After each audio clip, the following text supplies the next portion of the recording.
going on, everyone? Welcome back to the break room, and this is another edition of No Filter with your girl Fowls World Talk. And today I want to talk about Martha Plimpton.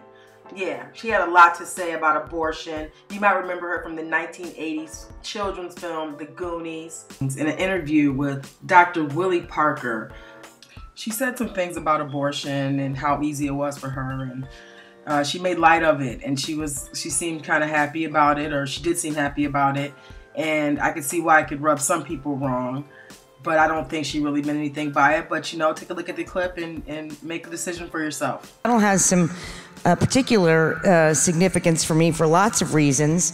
I've got a lot of family here, some of whom are here in the audience tonight. I also had my first abortion at the Seattle Planned Parenthood. Yay!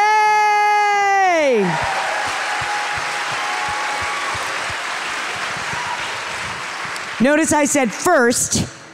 I said first, and I don't want Seattle, I don't want you guys to feel insecure. It was my best one.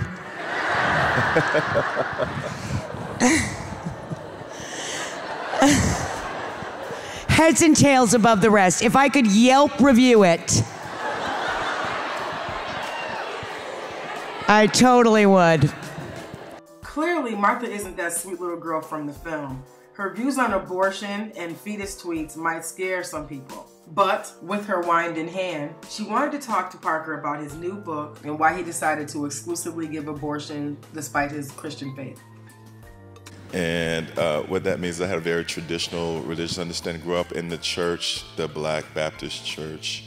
And growing up in the early 70s, 80s, when I came to my own religious conversion experience, it predated the whole pro-life, pro-choice narrative, which didn't really take off until the mid to late 80s with the moral majority.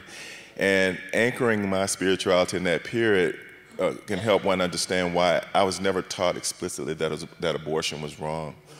But what I did observe is that there were gender inequalities in how sexuality was dealt with, because the young women in my church, if they became pregnant, they were participating in church life. When it became obvious that they were pregnant, they were sat down out of activities, and then they were required to give birth and then come back and apologize to the church to be restored in their relationship. But I never saw a young man who had impregnated a woman be sat down and have to do the same, right? Mr. Parker's right.